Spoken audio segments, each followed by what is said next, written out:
everybody, and welcome into Commodity Culture, where our goal is to make you a better investor in the commodities sector. My name is Jesse Day, and on this episode, I am thrilled to welcome G. Edward Griffin to the program, the author of the legendary book, The Creature from Jekyll Island, and the founder of the Red Pill University and the Red Pill Expo, an event coming up in Tulsa, Oklahoma, and online on July 12th and 13th. Today we're going to dive into the rapidly escalating global conflict and answer the question, what do the bankers pulling the levers have to gain from so much death and destruction? We're going to discuss the untenable debt and deficit situation in America and around the world. Is the fiat Ponzi scheme experiment on its last legs, and how can we prepare for its collapse? We are, of course, going to talk about the gold and silver markets and why holding real money is more important than ever as chaos continues to reign in the global economy. Before we get to today's episode, we now have Commodity Culture merchandise. Get your hats, hoodies, t-shirts, and mugs, all backed by a 100% quality guarantee. Hit the link in the description below. And now, my friends, strap yourselves in for today's conversation with G. Edward Griffin. G. Edward Griffin, it is a real honor to have you back on the program. October 2023 was our last interview. It generated a lot of interest. Obviously, everybody knows The Creature from Jekyll Island. All the viewers have a lot of respect for you. And I want to kick things off today by discussing the rapidly escalating conflict that we're seeing happen between Israel and Iran, with the U.S. currently on the sidelines, although they have moved military forces to the area and hinted at getting involved. What are your thoughts on the conflict? Here we are once again with the U.S. potentially getting dragged into a war overseas. How do you think it could impact the world? Well, let's see. That sounds like a high-altitude view. How is it going to impact the world? I can tell you what it's supposed to, how it's supposed to impact the world. And in order to do that, I have to back up a little bit and explain that I'm coming from a perspective of what you might call severe skepticism. I've lived long enough to see quite a bit of war. I was old enough to remember World War II, and I was a boy at the time, just short of going into the war as a soldier. In fact, I went into the Korean War, but I never got on the war front. Anyway, so I've seen a lot of wars, and at the time, of course, I accepted them pretty much as they were presented to the American people, as we are the good guys and they're the bad guys, and we have to go to war to make the world safe for democracy. In those days, I thought democracy was a very good thing. Didn't realize that it has some serious problems. But anyway, so I was all for it, and I was in the Army. I spent some time there. I was glad to serve my country. Fortunately, I didn't have to go to the battlefield, but I was ready to go if I had to. And but then as I grew older and saw the political scene go from Republican to Democrat and back to Republican and back to Democrat, and every time it switched, the out party would say, we're going to put an end to war. And then the out party gets to be the in party, and the wars continue and get bigger. And then the other party says, well, we're going to put an end to war. And, I've seen it go back and forth, and I've seen what comes out of these wars, and it's never been what we thought would come out of them. So I've gotten a little wiser, I would like to say, and some people would say more skeptical of war. And I certainly have had no reason to change my attitude on this one, because we've been predicting it. We've been talking about it. We've been seeing it. We've been hearing, we've been instructed by our leaders that war is on the horizon. And we could see the propaganda building, who the enemy has to be. It's always it's never a role of what you believe in and what your principles are. It's a role of who are the bad guys, and we are the good guys. And we have to always paint the other side as being ugly and bad. It's like war propaganda posters.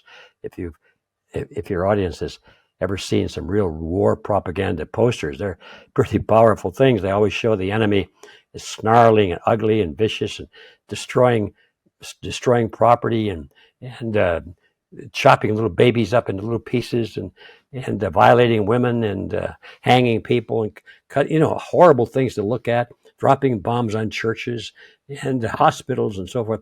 And it's all designed to create hatred and anger for the other side. And so I've seen all this, and I know that it's a profession. War is a profession. It's a political profession, and it's run by professionals who are sort of a combination of politicians on one side and armament manufacturers on the other side, and they profit from war. The armament side profits economically from a great deal of money flow to build weapons and so forth, and the political side uh, profits also because in a time of war, cost is of no concern. You've got to win the war, so the armament companies really have great opportunity to make a lot of money if you're in war, and they're always developing new weapons and so forth. And of course, behind all of this is the truth that on the other side, the similar forces are going on the other side, usually not as much as our side because we have more money to spend. But we have to realize that you can get hurt in these wars, but they're not what they pretend to be, and that's the point. You have to go back and read 1984 by George Orwell to really understand what these wars are all about. Those who have not read the book, you should do it because you'll find out that it starts off with a world in which the world is divided up into three parts, and they're all warring against each other. They're forever warring against each other. And the three parts of them are enemies of each other, but they all sort of agree that nobody's going to win. It's just war. We have to have fighting, the danger of losing, so that the people in their separate provinces will always be living in a state of fear and dread that they're going to lose the war, and therefore they have to rally behind their glorious leader and unify. And anybody who steps out of line is going to be crucified as unpatriotic or an enemy or a traitor, because this is war, man, And anyway, once you see it, you'll never forget it. Once the bell is rung, you can never unring it. So the bell has been rung in my presence quite a few times over the years, and I hear it ringing again now. This is planned war. There's no real reason for it, and the leaders on different sides of this war know that, and they're playing the game. That's how I see it, at least. Now, that doesn't mean it's not potentially very dangerous. Of course it is. Of course it is. I mean, I can see these people that are doing these things is actually deciding, well, we're not getting enough fear out of the population. I mean, they're still asking about things, silly things like, is it constitutional? We've got to do something, but can you do it according to the Constitution? So the planners and leaders say, I guess we don't have enough fear out there, because once we get a little more fear into the picture, they won't ask about whether it's constitutional. They'll just ask about, let's do it, and how soon can we do it?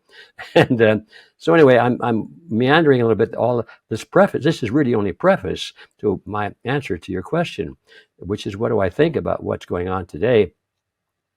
So the short answer, as you've already guessed, is, to me, it's the same old, same old. And it's kind of disgusting to see how many people are falling for it once again. And when I say falling for it, they think it's real. They think these are forces, political forces, sociological forces at work in the universe that we have no control over. Isn't it so tragic? They were going into war again. They don't realize that it's being planned. It's being planned, wars. It's because they want war, and for no other reason except war is the goal. Because the real reason, as in 1984's book by Orwell, the real reason was to keep the population in a state of subservience and fear and obedience, because this is war, and if we lose the war, it'll be even worse. So that's how I see it. Now, you ask me, what do I think? Well, Iran, used to be a very friendly country, a very, very popular country to go visit. I remember my parents, not my parents, but my wife's parents, had the money to go visit and travel around the world, and they always thought that some of those countries, like Iran, were great places to go, and they were very civilized, very common, very friendly. America had no real enemies at that time. We were We were the sort of the epitome. We were the example that a lot of countries wanted to follow. We hadn't been involved in this make war for the purpose of war angle for long enough to make enough enemies. Uh, Professor Anthony Sutton wrote a book some years ago on this whole topic. It was called The Best Enemy Money Can Buy. And it was an eye-opening book. You should read it. And he just made the point that if you want to conquer or keep conquered or keep your people under control who are getting restless because they don't like what you're doing as their leader, and if you want to keep your job as a leader, you've got to scare those people into supporting you, even though they don't like you. And so the best thing is to have a good enemy. So you better create your own enemy. And that's why he called his book, The Best Enemy Money Can Buy.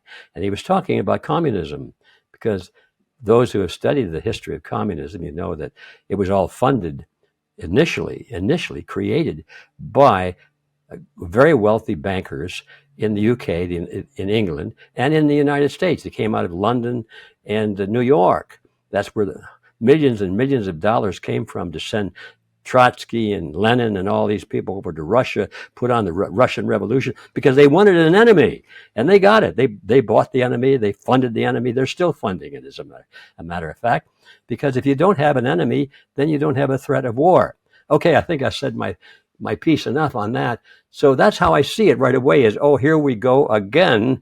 And the most appalling part to me is that the media plays it up. The media is a very important part of this thing. And I'm not sure that the people in the media really understand what they're doing, what role they're playing, but they do understand that this is what's expected of them, is to report all of these issues relating to war with a very straight face, as though there was some kind of a conflict, big conflict behind the two sides, when in reality, it's globalism now. What we're fighting is not nationalism. It's not one nation against another. What we're really fighting in this world now is our own governments against the people of those governments. That's the new alignment in war today. Ultimately, the governments are interested in controlling their own people more than they are winning against a foreign nation.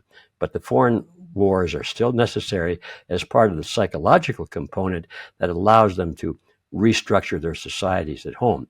Now, I think that probably gives you a pretty good idea of what I think about what's going on today. And I'm sorry to have to say it. I know I'm probably going to anger a lot of people. I'll probably lose some friends because of it. They'll think, well, Griffin was pretty good at one time, but I guess he got too old and he's gone off the rails now.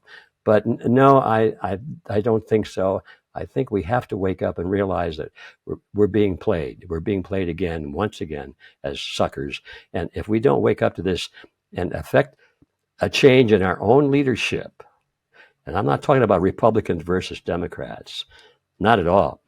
But because both sides, Republicans and Democrats, are playing this game.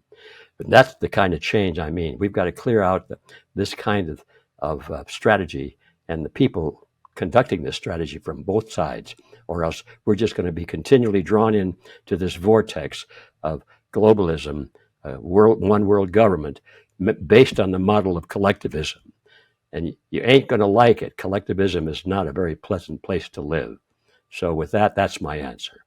And now a quick break to hear from our sponsor. ARC Silver Gold Osmium owner Ian Everard is considered one of the most honest and level-headed gold and silver dealers in the United States, praised even by his competitors. So give him a call today to take advantage of the specials right now. Silver Kangaroos 2023 1-ounce coins, mint fresh, only $2.47 over spot. Mint fresh silver maple leafs 2025 coins, 1 ounce, $2.87 over spot. While supplies last. Reach out today at 307-264-9441 or by email at ian@arcsgo.com, and make sure to tell him that Commodity Culture sent you. And now, back to the interview. Very good summary. Why is it that you think that so many people are unable to see in shades of gray and instead look at all situations as black and white? For example, do you stand with Israel? Do you stand with Palestine? Do you stand with Ukraine, or do you stand with Russia? There's kind of no in between. What if all of these world leaders who are instigating these wars are bad guys. I think Putin's a bad guy just as much as I think Zelensky's a bad guy. The same goes with Netanyahu and the leadership of Iran and the leadership of the United States. Everyone's a bad guy here. Yeah, that's I right. mean, And we have to choose sides. yeah, Yeah, yeah. That's the myth of the right versus the left. The conservatives versus the liberals, the Republicans versus the Democrats. You always People don't support one side or another anymore. They don't vote for a candidate in America. They vote against candidates. That's how they choose. This is the lesser of two evils. They don't like either one, but this one we really hate, and this one, well, we not so much. That's part of the game. We're never given an option, and you ask why is that? It's because we aren't in control. We aren't in control of our government leadership. We aren't in control of the media. We aren't in control of our school system. This cabal, as I like to call it, is probably the best name I could think of to describe this relatively small but very wealthy and very powerful group of people, are literally in control of the major governments of the world now. They've been working on this for decades and decades, for actually over 100 years. They've been trying to create this international consolidation of power, and they've got the money to do it, especially since they own the banking system, and especially since they created institutions like the Federal Reserve System, where you can create money on your own. You don't have to mine it as gold or silver. You just create it. That's pretty nifty. So they have all the money they need. And so they've been working on this for well over 100 years. And they control the media. Now, we turn on the television set and say, well, what's going on today? And what we're literally depending on is for the people who are running the show to tell us what the debate is about. They control the debate. And you ask, why do we go along with it? It's because that's the only option given to us. And most people aren't savvy enough yet to realize that this is a fixed game. They don't realize they can't win this game, so they keep playing it. Once they realize that it is a game, and it's sort of like, I think of the wrestling matches of the good old days. I was introduced to wrestling matches by my grandmother when television first came out. I think it was Saturday. There was always a wrestling match on. And my grandmother, who was a little old lady, a very mild lady, but she got really involved in wrestling matches. And she'd sit there in the front of the television and said, look out behind you, and there was always a clear-cut choice of these two wrestlers out there beating the heck out of each other. But one of them wore an American flag as he came in on his cape. He was clean cut, blue eyed, everything, shaven, and he was Mr. America. And yay, everybody's for that guy. Another guy climbs into the ring. He's dirty old scummy guy, probably got a swastika on his arm or something like that. And he's a dirty wrestler. He does dirty tricks. And the umpire pretends that he never sees the dirty tricks, and the audience is outraged because this guy got away with another bad blow, And my grandmother was into it totally, and I'm just a kid watching, didn't understand it at all. And I didn't realize that at the end of these matches, that the two wrestlers would go back to the rooms there, the locker rooms. They'd probably, shake hands or say, "Hey, buddy, that was a pretty good match. Boy, you really got me hard on that back," And they'd laugh and they'd go out and have a beer together. They were both working for the same manager, the same company or individual owned both of those wrestlers. They didn't care which one won, as long as it put on a good fight. That's what draws the people in. They wouldn't come unless they really banged the heck out of each other. And that is the model that's used in politics. The voters won't fall for it unless there's one heck of a battle going on. Apparently, they don't realize that both of the wrestlers are owned by the same company. And once you get that picture, we're back to the analogy. The bell rings and it'll never be unrung. And we got to start ringing that bell. So when it comes to solving this issue in terms of governmental control of people's lives, the fact that all of this is being orchestrated and has been for quite some time, there's more than these two prevailing schools of thought, but I'd like to present them both to you and see if you find either as a solution. There's the libertarian side of things, which says we must have small governments. They must be more accountable to the people. The community must be more actively engaged. in politics and keep it as small as possible. Don't have these massive government programs and having governments dictate all these different things. And then on the other side, you would have anarchists who say, actually, the government is the problem. And it doesn't matter if you make a small government, eventually it's going to grow itself instinctively as government organizations do, and it's going to wreak havoc as all governments do. How do you view that dichotomy? And do you think that humanity can live with zero government whatsoever, or are you in favor of a smaller government, the libertarian side of things? I've never heard that question asked before, but to me the answer is clear. And see if I can phrase it in such a way as to I don't muddy it up and make it sound like it's complicated. But I think what you just said is an extension or refinement of what I've been talking about, and that's controlled debate. Now, normally the control is between two sides, like left and right, or conservatives or liberals, or, that kind of thing. Republicans, Democrats, Nazis versus socialists and communists and so forth. Those are clear cut. But now you've raised another element, which is often described as the middle point, moderation.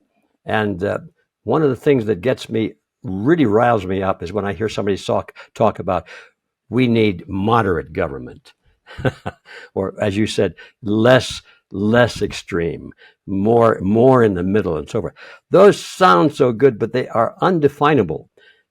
What is more, what is less depends on the viewer of the person speaking. How much less? They never talk about how much less. I think that if you're going to build a political concept that you can support in principle, you have to not say less or more. You have to definitely spell out how much less and get right to the point, or how much more. And then you stop talking about these variables. You start talking about hardcore principles. And that's why I created some years ago something called the Creed of Freedom. And it consists of about 7 or 8, it varies sometimes, I add and subtract one, 7 or 8 principles that are hardcore. They're definable, For example, where would you start on this? I don't want to take too much time on this, but take as much time as you'd like. Well, here's one that is kind of definite. You don't have to ask. There's a little tiny gray area if you dig deep enough, but it's very, very small. And here it is. What is the proper function of the state? First of all, we got to stop calling this the government. The reason I say that is because the minute we use the word government, we have admitted that we want to be governed. That's what a government is for. If we're going to have a government, well, that means we're okay with being governed. I don't know anybody that wants to be governed. We shouldn't call it a government because we lose the debate the minute we start talking about it. We should call it a protectorate. What is the function of the state? Is it to govern us? No, we want the state to protect us.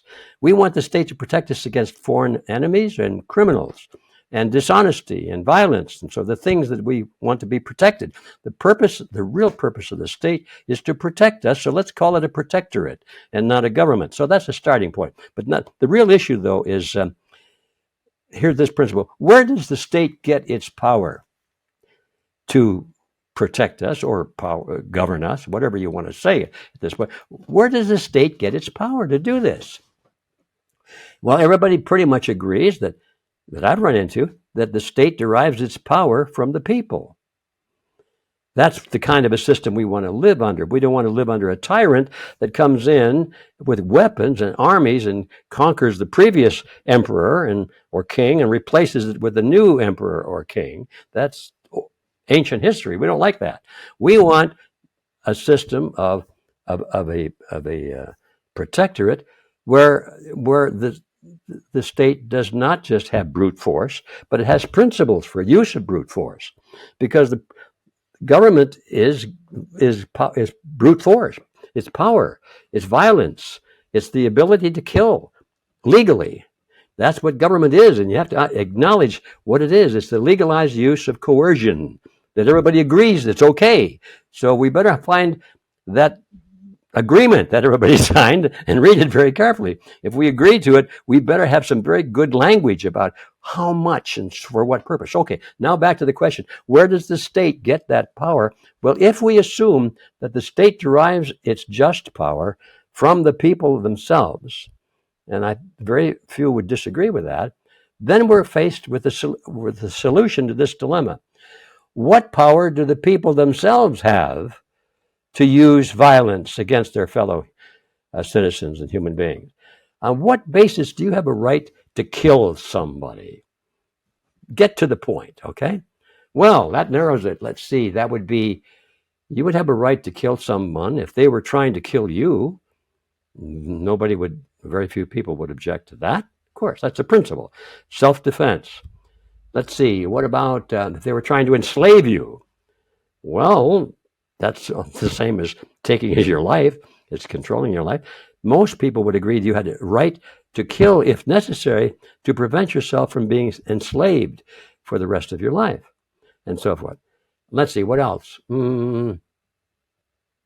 Zero. Those are the only two things that individuals have a right to use violence for against their fellow citizens. Therefore, those are the only purposes for which the state can use violence and be a government in that sense, that it uses violence against its own people, is to defend the population against death, life, and liberty. In other words, to preserve their life and their liberty, period, end of discussion, period. Now, there is a principle. You don't say how much or how little. You say, is it in the defense of life or liberty, or isn't it? That's the only little tiny gray area. Well, that's what we have courts for. Sometimes there is a gray area. Maybe you think somebody's going to kill you, but they really weren't. Well, who's to say? Now we got to try this case in the court of law to see if that was a rational decision or not. But nevertheless, that's the principle involved. And once you understand the principle, then this debate about being a libertarian, what does that mean? I don't know. It means that they want less government. How much less? They don't know themselves either. I would call myself a libertarian because it sounds good, but it doesn't answer the question, what do I believe in? But the statement I just mentioned answers that question of what I believe in.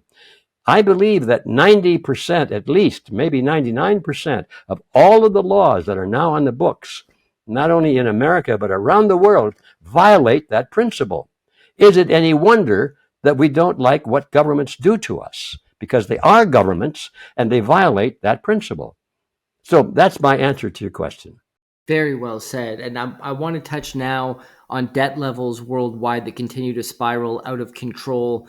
There was a lot of talk about the Trump administration potentially cutting spending. They had Doge, they had Elon Musk talking about, cutting down on government waste. It appears they are doing no such thing, though, because the military budget is set to increase by 13% over $1 trillion in 2026. Of course, the Treasury needs to refinance $9 trillion and issue $2.5 trillion in new debt this year. We've got this big, beautiful bill, so-called, that is packed full of wasteful government spending.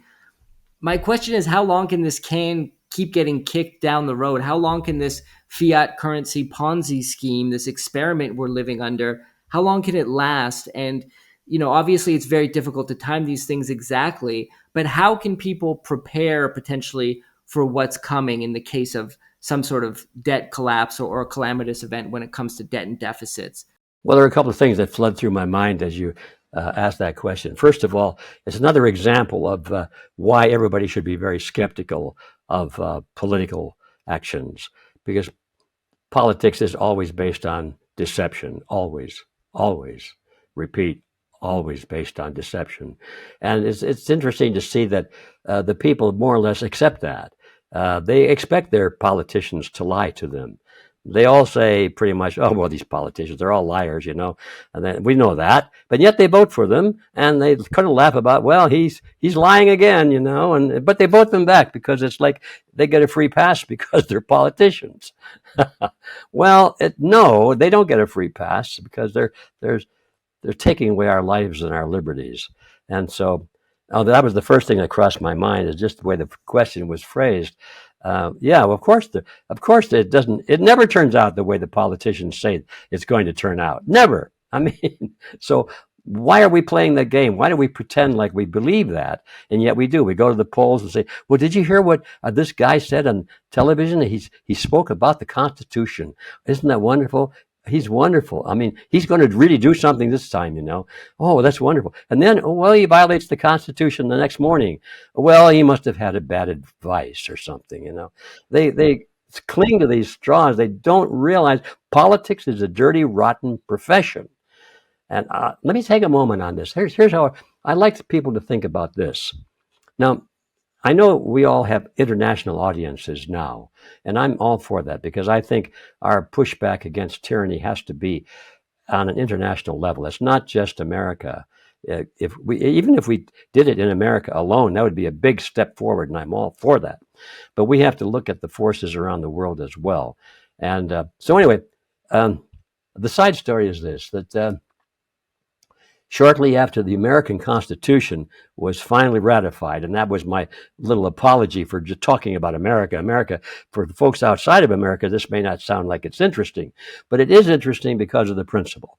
So here's the story.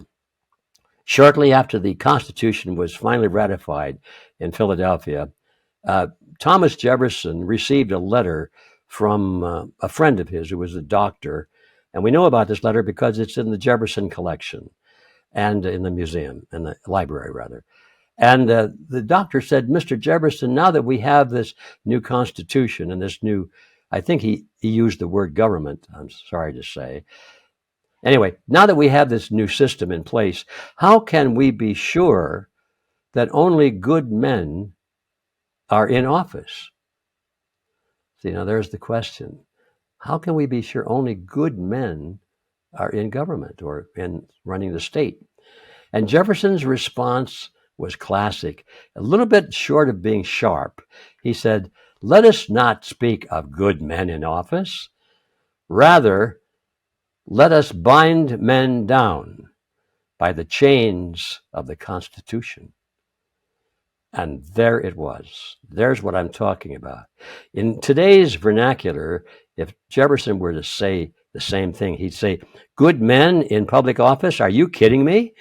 You know, of course, we all know that public office is a place where you do not find a lot of good men. You find them occasionally, but they don't last.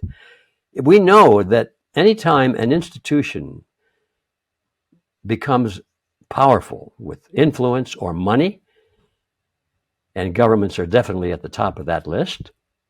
It's not just governments, it's corporations, it's even churches, church organizations. If it has a great deal of influence over people and a lot of money, that institution becomes a magnet to the predator class.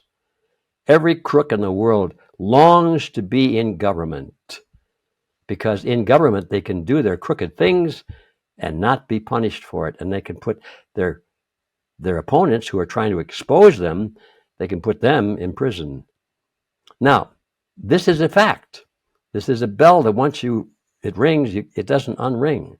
Once you know that, then why on earth would you believe anything that you hear from a politician?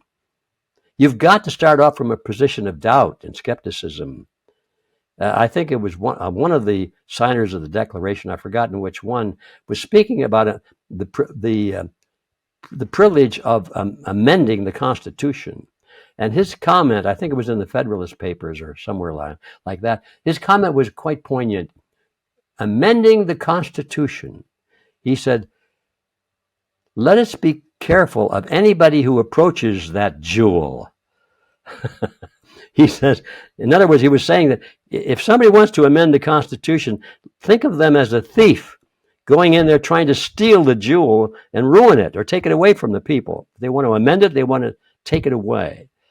And that is another expression of what I'm talking about.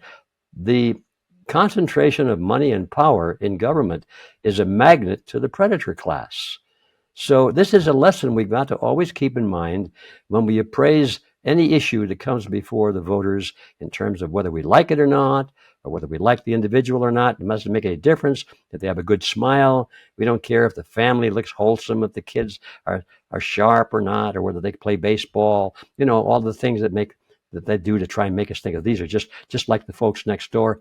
Mostly they're not the folks next door. But anyway, that is all sort of the background to how I look at what's happening in the world today. Now we go back to, I guess the basic question was, what do I think about what's going on? Is that how the question was phrased? What's going on in the debt and deficits? How the do you debt and think that's all deficit? Yeah. going to end? Oh yes. All And right. they're, we're seeing them have to pay so much interest on just so much money on just the interest alone on their debt. There's also entitlement spending, which is not often discussed. The Medicare, Medicaid, all of these types of things that are massive. How long can this whole thing hold together, and what could happen if it does collapse? Well, before we go to the end of how long can it hold together, first of all, let's take a look at what it is. Do we really want it to hold together? What is it? This thing about the money. What is the money system? It's a fiat system, isn't it? Now, by that, I mean there's nothing behind it except the full faith and credit of the United States government, whatever that means. That means our money is backed by the power of taxation. The government promises to pay back any loan. If it has to take everything you and I have to do it, it promises to do it. That's the full faith and credit of the United States government. And we think, oh, that's great. Oh, we're on the list. We don't think about that.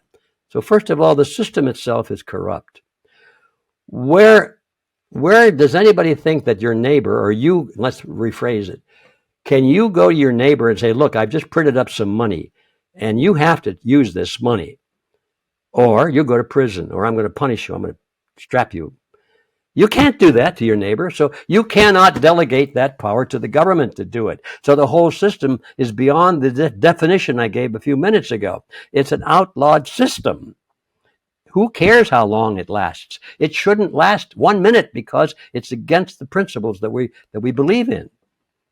And of course, who does care? We all care. If it lasts for a long time and works for a little while, it seems to produce prosperity and the damage is not so bad, but the inevitability of its destruction of the whole system is always present, and so it has to be avoided, even though temporarily it has some beneficial effects along the way to destruction. Very well said. I want to talk about what we do believe in, which is gold and silver, real forms of money that have been used for thousands of years. And of course, up until 1971, at least the US dollar was backed by gold. Through the Bretton Woods system, most world major currencies were pegged to the US dollar. So, kind of by proxy, they were also backed by gold. Previous to that, we did have a true gold standard when there was paper currency, but people could go into banking institutions and exchange their dollars for gold. And then even further back in history, people were using actual real gold and silver coins to transact. We are now very far away from that reality, but it feels like gold is making a comeback. We're seeing incredible performance, new all-time highs. A lot of discussion in the media and amongst financial types about gold's resurgence. I wonder what your current thoughts are on both gold and silver today, and the importance of people to actually take their wealth into their own hands through physical gold and silver. Well, I've always been a gold bug for that very reason. I know that historically it's always been gold and or silver or something else of intrinsic value that is almost universally in demand, that's ideal as money. It doesn't have to be gold or silver. It could be an interesting side story. It could be paper money actually based upon other assets, and that's one of the roles that an honest bank could perform if it wanted to go back to the good old days when it did that. They could say, well, we'll create some money and we'll back it by your house if you want to pledge your house as collateral, and we'll be the intermediary, and we'll offer the paper bills with our name on it, and anybody that trusts us as an intermediary to liquidate your house if necessary to to pay off those bills again, why, that's good. And it works that way. It doesn't have to be gold or silver, as long as it is something of tangible value. But gold and silver have always risen to the top of the list because it has other qualities. It's divisible. It doesn't depreciate, and it's limited in supply. A lot of good reasons that gold and silver are the ideal item of value to put behind a monetary system. And until the day comes that there's something else, I don't know what it'll be, but maybe someday. But it has to be something of intrinsic value. So gold and silver always rise to the top. It has all the qualities. Now, I don't think that I used to think that we ought to have a law to force people to accept gold and silver. In other words, this would be our official monetary system. And then I had to realize that, no, that's against my principles. I don't have the power to go to my neighbor and force him to use gold and silver backed currencies. I mean, as much as I think it's in his best interest and mine, I don't have the authority to do that. So I had to back off of my stance that I cannot support a political movement that's going to make it illegal to use anything other than gold and silver backed currency, as much as I like it. So if we stick to our principles, things clear up pretty fast. So I do believe that if we were free to use gold and silver backed currency, there would be companies or individuals that would produce it. And very soon, I'm going to guess probably within 10 years, the ones that were the most reliable and the most accurate would rise to the top, and all the others would fall to the side. And fiat money of all kinds, especially that produced by government that has no backing, would buy very little, and they would disappear. You wouldn't have to pass any laws. You would just allow people the freedom to choose the currency they prefer, and that'll be the best one. Again, the free market is the answer to most of these issues. Just let people make their own decisions. It won't be perfect at first, but it'll get as close to perfect eventually as is humanly possible. We are seeing a lot of changes happening in many countries around the world. I think a lot of people are becoming particularly alarmed in Western countries with things like, the medical systems are falling apart. In my home country of Canada, if you want to see a doctor, you need an operation or surgery for something. Unless you're about to die, you're getting put on a 6-month, 1-year waiting list. And in the meantime, you can expire while waiting for that help. That's just one example. But we're, of course, also seeing a big crackdown on free speech in places like the UK, where people are being jailed for making social media posts. In Germany, where the same thing is happening. In many Western nations, free speech itself seems under assault by the ruling class. Add to this the cost of living crisis, inflation, crime on the rise. This all seems to be coming together in some sort of perfect storm that could create civil war. I was listening to a podcast with a man named Professor David Betts, and he studies civil wars throughout history. And in his opinion, in the UK where he's located, he believes that civil war is inevitable. It's going to break out eventually. I'm wondering what your thoughts are of the possibility of civil war breaking out in Western nations. Well, actually, that's sort of an addendum to our first discussion about war in general. I think civil war is definitely what the cabal wants, because their biggest problem, when you think about it, this cabal, let's go back to that. How many people are in that? We're talking about the super, super wealthy. Most of the real movers and shakers, you don't even know their names. That they are smart enough to stay out of the news. You may have heard about them, but you don't think of them as being major players because they stay out of the news. They own the news, so they make sure the news doesn't talk about them. They talk about the elected politicians, the guys that they can dispose of anytime they get rid of and they get tired of them. But they themselves are sort of always in the shadow, in the background. So, those, when you think about how many of them there are so few, and how many of us are there? And you hear that argument a lot about, don't worry about it. Look, we outnumber them 1,000, 10,000, 100,000 to 1. They don't stand a chance. Well, that's a bogus argument too, because you could take a prison, for example, the prison guards and the warden and so forth outnumber the prisoners maybe by 200 or 300 to 1. but they're the ones with the machine guns and all the weapons and and the guard towers and so forth. So it's not just a question of numbers, but it is a question of numbers.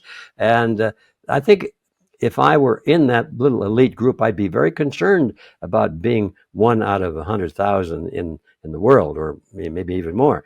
And I'd be very concerned about making sure that that 100,000 people out there and more never get together in unity.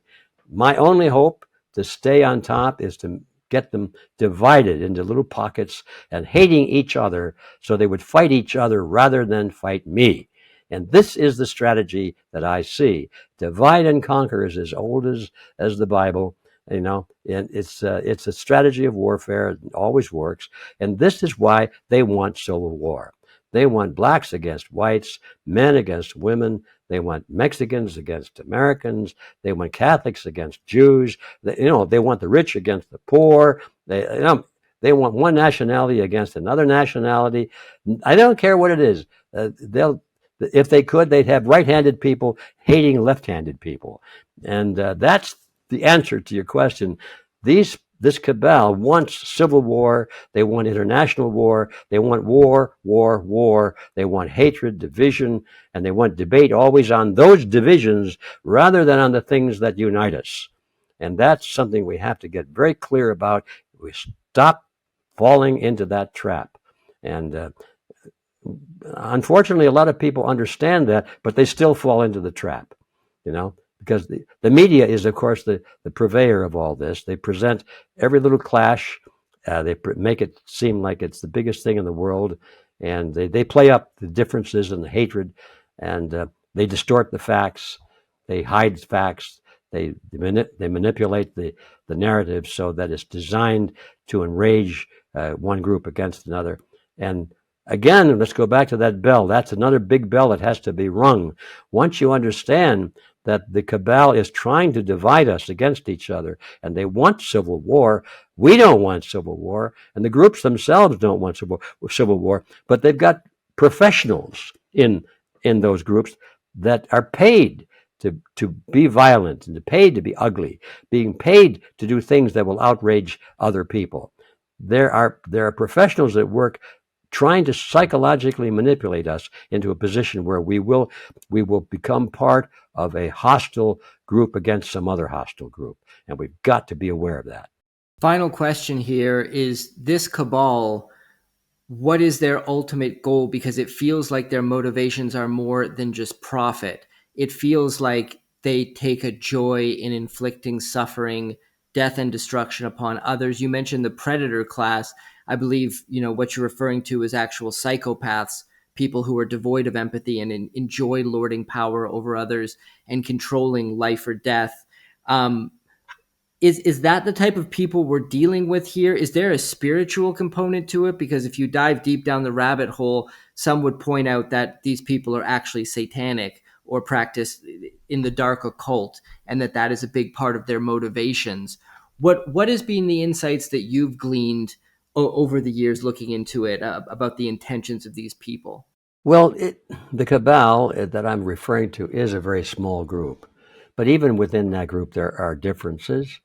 And I'll start off by saying I really don't know about the occult at the very base of that. I don't really know. I have a feeling about it, but I've never been able to do hardcore research on it. That the occult, I've always been suspicious that it's part of a show because it's very dramatic and it's very scary. And of course, they love that part. If they can frighten you with some force that doesn't exist, but you're afraid of it, in other words, another boogeyman, why that serves their purposes, because you get frozen in fear, and you will go for almost any kind of a solution offered in order to combat that unseen, unknowing, unimaginable, horrible evil. So I suspect there's that element involved, that it's not really as widespread as it appears to be. But then I have to admit that lately I've been seeing so much evidence of it from people who have escaped from the movement themselves, have been victims of it. There's so many people surfacing now that I have to say that either some of them themselves are agents provocateurs, or it's really bigger than I thought. And I'm inclined to think it's really bigger than I thought, because it's very attractive to a lot of, let's face it, there are a lot of psychopaths in our society. Numerically, very small percentage, very small, but there's enough people to cause a lot of damage. And so maybe they're playing up to that. But now, having said that, the rest of it is that I think that the primary motive is not money per se, but it's power over other people. And that fact became clear to me not until fairly recently. By that I mean about 20 or 30 years ago. For me, that's a long time ago. I became aware that the only reason that money was desirable is because you can buy power with it. It's because you can hire people to do things. You can persuade people to do what you want them to do, and that's power. So then I realized, well, it's not money and power, it's power. And money is a form of power. But once you get rid of money, as they're trying to do, then it just leaves plain old power. And that's the kind of world that they're working toward now, is a cashless society where we work on money tokens. It won't be real money. It'll just be brownie points, so to speak, that they give us if we behave. Like how many gold stars do we get on our forehead, or brown stars? And we don't have any stars at all. Maybe we get a purple dagger on our forehead. That's the kind of money they're working for. It's not money at all, but tokens to indicate the degree to which we are approved by the central command. It's kind of like living in the military, where you've got stripes on your shoulder and medallions on your collar to indicate rank. And if you are a private, a buck private, well, you get your food and your and your health care, and that's about it, and a place to sleep, as long as you follow the orders. And if you don't follow every order, you wind up in the prison side and hard labor and so forth, or possibly even be executed if you do something very, very serious. And on up above buck private, well, you've got the corporals and the sergeants, and then you get to the officer class, and the lieutenants and captains and majors and colonels and so forth. And when you get up to the general, the 4-star general, well, or even 3-star general, well, these are kings, right? They don't need money. Everything they want is delivered. And just sign here, sir, and you've got it. They've got the airplanes, they've got the limousines, they've got the drivers, they've got the servants, and they've got an army of people to fight do whatever they're told to do. So that's the kind of a society that they want. They want a militaristic society, and our ability to survive in that society is the degree to which we comply with the orders from above. That's a simple way as I can see to explain it. So what we're looking at now is a cabal of people in that rank. They're in the military in a sense, and they are the ones that want to be at the top. They want to be the generals, and preferably the 2, 3, and 4-star generals of the whole shebang, because of the power they have over all of society. Now, some of them are twisted, I think. Yes, there's no doubt about it, and they're involved in that satanic worship and blood sacrifice and child abuse and all these things. And yeah, I guess there are people, a very small percentage within our society, that get some kind of kick out of that. Maybe this adrenochrome that we hear about is their necessary fuel to keep them happy. I don't know. Probably true. But I think for the most part, we're dealing with people who just want to have power over everyone else, and that is a fix. That's a high for them, and they'll do anything, including going along with murder, mass murder, genocide, in order to make the money, so they can have the power and the influence over everybody else. I couldn't have said it better myself. The Red Pill Expo is coming up on July 12th and July 13th, both in person in Tulsa, Oklahoma, and online. I'm going to play a short video about the event, and then I'd love to hear from you about it. Tulsa, Oklahoma, the buckle of the Bible Belt, home of the BOK Center, the Philbrook Museum, U.S. Route 66, and Red Pill Expo 2025, July 12th and 13th at the Renaissance Tulsa Hotel and Convention Center in Tulsa, Oklahoma. Can't make it to Tulsa? The expo will be live streamed and archived should you miss any of it. Red Pill Expo is the major public event of Red Pill University. The mission of the expo and the university is to bring together world-class experts to set the record straight on fake narratives, fake history, and fake news. At each and every Red Pill Expo, truth seekers unite to get a better understanding of how the world really works, a world where collectivism reigns. It's time for individualism and an open mind. Mark your calendars and make your plans now to attend Red Pill Expo 2025. Get more details and register today at redpillexpo.org. And we're back. G. Edward Griffin, tell us about the Red Pill Expo. Well, what it's all about first is very simple. This is what we would call our operation or project outreach. This was all started by a small group of people who we think of ourselves jokingly, and I mean really jokingly, as the philosopher kings. We're always talking about philosophy and theory, but theory is where it all starts. And we spend too much time talking about theory and not enough time to action, getting things done, And so we decided, okay, we've got to reach out beyond our little sad group of worriers and thinkers and dreamers and planners and schemers, and get out to the real world and make things happen in the political arena so we can start replacing these collectivists who are now in control of everything. I mean, we're on the outside looking in, and we're standing outside the city hall. We're saying, oh, you there that have the power, won't you please listen to our petition? Look, we've all signed our names here. Won't you please follow the Constitution, follow the law like you're supposed to, please, please, please, and they laugh and they say, get out of here, And we said, okay, one of our mottos became a long time ago is, why fight City Hall when you can be City Hall?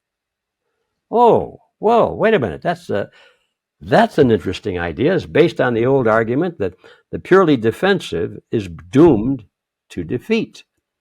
It's a military strategy. So if you don't want to be defeated, you have to think defensively, of course. But if that's all you do, you lose. It's just a question of when.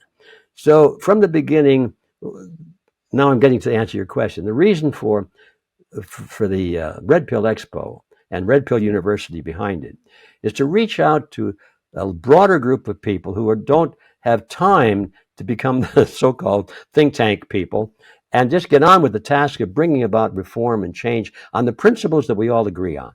So Red Pill Expo is part of that project outreach where we're looking out for truth seekers out there who know that something is wrong and who are open-minded to hear what we have to say. And so we bring to the stage people who have had a great deal of experience in their professional lives in most cases. They're doctors and lawyers and politicians, even former politicians, reform politicians, you might say, and medical people and teachers, parents. I mean, in your walk of life, everybody through life discovers some reality that they didn't realize before, and it changes their life. Almost everything of real importance that I believe in today, through my life experience and observation, is different than what I believed when I was a child. It's different than what I was taught. Life experience caused me to realize that I had bought into a lot of honky ideas, and I don't anymore. So in other words, we've been red-pilled in a sense. We now know what life's really about.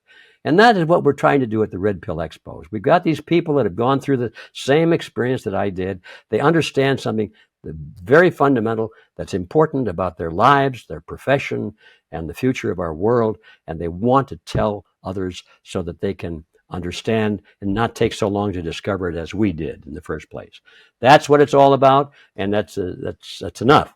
And I'm happy to say it's working very well. People come from all around the world. Our first event was in, I think it was 2017 in Bozeman, Montana, of all places. Who would go to Bozeman, Montana? Beautiful place, by the way, but it's kind of out of the way. And we thought, well, it was our first attempt. We thought we'd have maybe a couple of hundred people show up. Well, the place looked like the Democrat Party convention or the Republican. The place was packed, and they came from many different countries: France, and Belgium, Germany, Mexico, Canada, and of course the U.S. So we knew we were on the right track because this is an international battle we're fighting. So the whole purpose of the Red Pill Expo is to draw together people of this type who know that something's wrong. They want to, is it true what I've heard? And they've come to look at the evidence. So that's it. That's it, as simple as it can be. And then we're looking for that 3% out of that group that will say, yeah, I get it. The bell is rung. I heard it. And they not only want to go back and just continue reading about it or learning about it, but they're the ones that say, I want to do something about it. And that takes us to the real purpose of the Red Pill Expo, is to open up the doorway to the Red Pill University behind it, which is where people can become active in the local communities in what we call campuses and actually begin to bring about political reform at their community level. So that's a big story in itself. But this is not just a place to go and learn about things and say, my goodness, isn't this terrible? You know what? We've got to do something. It's about, okay, we do have to do something, and this is what we have to do. So are you ready? And let's go do it. And it starts at the local level.